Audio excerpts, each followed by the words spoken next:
Hey guys, in this video we'll be having a look at the Handing Magic L Air Reel. We'll see how it performs in the water and I'll give you my opinion on it. Let's have a look. Alright, for full transparency, I did not buy this reel. Handing sent it to me for review, but I hope to share with you my honest opinion of how I feel this reel performs. So let's get the technical stuff out of the way first. Total weight of the reel is supposed to be 147, but if you throw it on a scale, it actually comes in a little bit lighter at 146 grams. The spool weight is supposed to be 12.5 grams, and they did tip the scale at 12.6 on my scale. I don't know how accurate that is, but I do use a jeweler scale to make sure I'm fairly accurate on that. It has a drag capacity of 4 kilograms, a gear ratio of 6.4 to 1, which is reasonably slow, and it has a bearing count of 9 plus 1. So that'll be one roller bearing or your anti-reverse bearing, and then 9 bearings on top of that. Now those bearings are mostly in the body, and it doesn't feel like the handle knobs have bearings in them. I do believe that those are bushings, but generally I tend to prefer those because it's a little bit less maintenance and they stay smoother for longer and they're less work. Now the Handing L Air is a small or a shallow spool version of their slightly larger reel, which is just the standard Handing Magic L. And you'll see that the two bodies are basically identical. I do believe they use the same molds for everything, but this is a shiny glossy one, and where the Magic L Air is a clean carbon fiber look, so it doesn't look like it's been painted at all. And I very much like the aesthetic of this. I'll show or do a quick cutaway to the close-ups I did of the reel so you can see what the finish looks like on close-up, and it is a particularly aesthetically pleasing reel. Now the two reels are very nearly identical, and you can actually swap the spools on these. So you do that by lifting or rotating that tab upwards, and the whole assembly pops out. And I'm just going to swap these two spools so you can see that they are actually interchangeable if you're interested in picking up both models. The biggest difference between the two being that the standard Magic L has a magnet array much similar to the Daiwa Magtrax, where the Magic L Air has an array that protrudes into the spool. So you'll see that there is a fairly prominent lip on the spool here, and the magnet array rides inside of that little lip section there, where the standard Magic L has a Magtrax array that just rides on the outside of the spool. So purely for interest sake, let's do a quick swap here. So that would be the standard Magic L spool, and if we use the standard Magic L cover plate, it will just pop in there and be fully functional. And we can do exactly the same thing with the shallow spool from the Magic L Air. That'll fit into the standard Magic L, and if we use the side plates from the Magic L Air, they fit exactly. So you won't have color matching, but you can swap these spools if you wanted to. So let's look at some dimensions. The spool width is approximately 26 mil, just shy of 26 millimeters, and the spool diameter on the outer lip is slightly, ever so slightly, over 36 millimeters. Now you'll see here, you can now also see the inside of the spool there, and it is a fairly robust spool. I wouldn't be concerned about crushing this one at all. There you can see the lip that's used for the magnet array to ride inside, and there is your main shaft bearing, and these are NMB bearings as well. And I will mention, you can also see here how full the spool is. This is loaded with 70 meters of PE 0.6. So the line rating of 70 meters of PE 0.8 is very, very optimistic. It'll accept significantly more line than their rating. So that's a good thing and a bad thing. If you want to use it for finesse application and use slightly heavier line or slightly more line to target bigger fish, that's a good thing. But it's entirely up to you.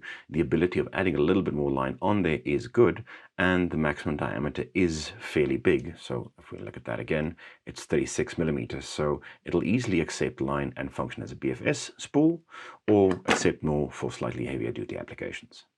Now the bearing on the spool and inside the side cover are NMB bearings. They are clearly labeled as NMB, so you should get good solid performance when casting as well. I very much like the aesthetic of this reel.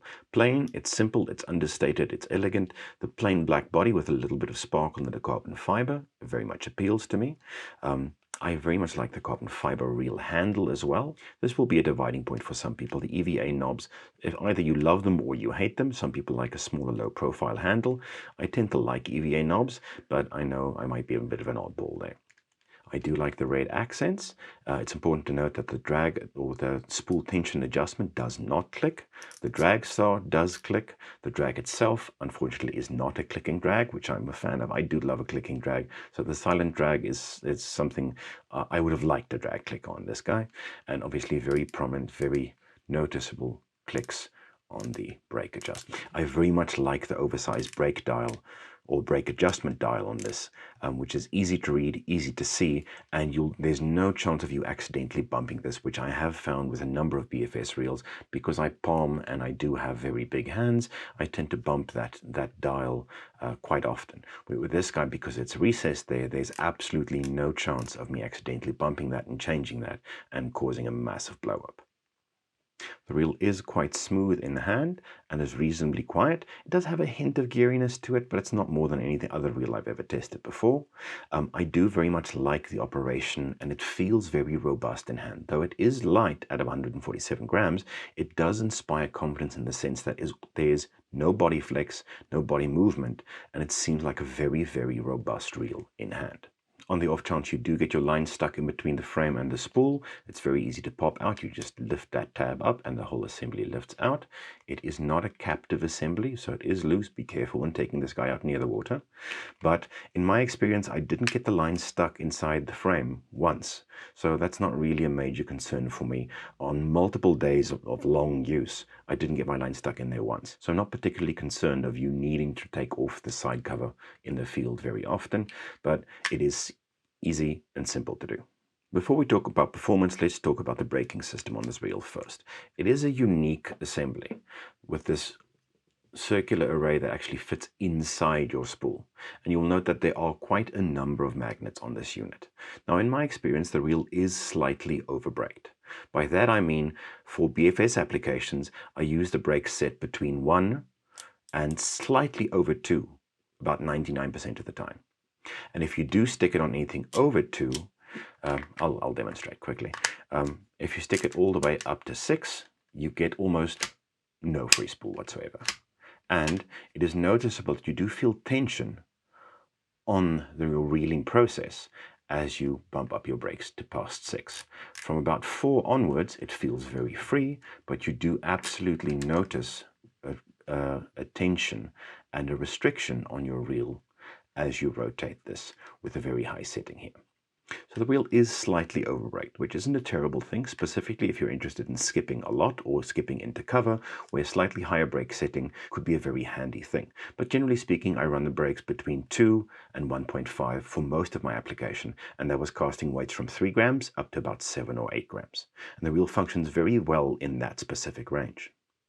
So the reel, I think, isn't particularly built for ultralight casting sub 2 grams, but I get ahead of myself. We'll talk about that in a second. I used the Magic LA for a couple of different things. Specifically, I used it for soft plastics and spinning baits for bass or largemouth bass, and for targeting yellowfish, which is an indigenous species in South Africa, and for that I used deep running crankbaits most of the time with this reel. Now, I think those are the areas where the slower gear ratio, or the 6.41 gear ratio, really shines. For presenting deep running or crankbaits where you want to slow roll those, bladed baits or vibrating baits, lipless crankbaits, spinning baits or inline spinning baits, all of those present very well with a lower gear ratio where you need a little bit more cranking power and where you're not burning the bait in, where you're presenting the lure relatively slowly, but need cranking power to move your lure through the water successfully. So the slower gear ratio really shines for those particular kinds of presentations and those kinds of lures. So there are 2 minor issues I will mention about the Handling Magic L Air. Number 1 being there is a little bit of slop or a little bit of play in this handle, which you do notice if you're doing very quick retrieves. If you cast to hit a specific spot and then bring your lure back quickly, you do notice that little click or faint click sound. It's a little annoying, not the end of the world, and for a reel of this price point, it's not a major deal. And the second thing would be that over here in the array, or your magnet array, let me see if I can find the right one. It would be that guy over there. One of these magnets wasn't completely or fully seated in the array. You can see it there. It protrudes a little bit further than everything else. And that guy, if you do load up on a larger fish, can touch, very, very lightly touch the spool, but you do hear it. But that's a minor quality control issue, and it would be easy to remove that magnet, but it is something to be aware of that I did notice. Now, very likely I would want to take out one or two of these magnets anyway to kind of correct the minor overbreaking issue, but it did come from factory with that magnet protruding a little bit more than anything else, and it is noticeable. Easy fix, but it's something you might notice or might pick up on first use. I will mention here that after a couple of days of using it, the Magic LA did surprise me a few times with the distance that I was getting from it. Oops, that went a bit far. No man's land out there. Oh, surprising distance out of that guy. Jeez. I keep getting more distance than I want. Like smashing it into the rocks back there. I didn't expect it to go that far. Alright, handing, not bad.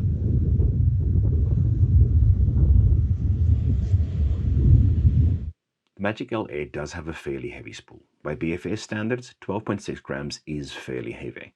But in BFS fishing, sometimes we need to target bigger fish, or we do need to drag a few lures that do offer more resistance. The Magic LA will do that very well with its slower gear ratio. Firstly. Secondly, if we're catching bigger fish, we do need to apply a little bit more pressure on them, and that's why a 100-sized reel with its slightly heavier drag will do that quite well. So if you're casting 2.5 grams and up, the Magic LA will do it all day, every day, without an issue. It does have very, very sturdy build quality. It isn't painted, so it'll take abuse and not show wear and tear at all. I do very much like the fact that it's a darker color. These days it's very hard to find a reel that's not shiny and not silver. So if you want or are a fan of understated, this reel does that very well. So I think the Magic LA does have a place in BFS fishing in the sense that it'll allow you to fish baits slower, target larger fish without worrying, and be able to reliably cast deep running or slow moving crankbaits very effectively. I do love the fact that the brake dial is very small. You're not moving that by accident, and the reel palms quite nicely and very well. So I think if you pair something like this reel, the Magic LA, with an ultralight or a small reel, you'll be able to cover the entire spectrum from 0.8 grams all the way up to 10 grams without skipping a beat. This will cover the heavy end of the spectrum very well and the slow moving end of the spectrum very well. So I think it's worthwhile investing in the Magic LA or a reel like it to cover you on the heavier end of BFS, where you need finesse, but do need a little bit more power in that as well. So I think it's a good, solid, reliable reel for that kind of application. If you like this review, give it a thumbs up. If you hate it, give it a thumbs down. And if you like this kind of content, feel free to subscribe. There will be more coming. Thanks for watching.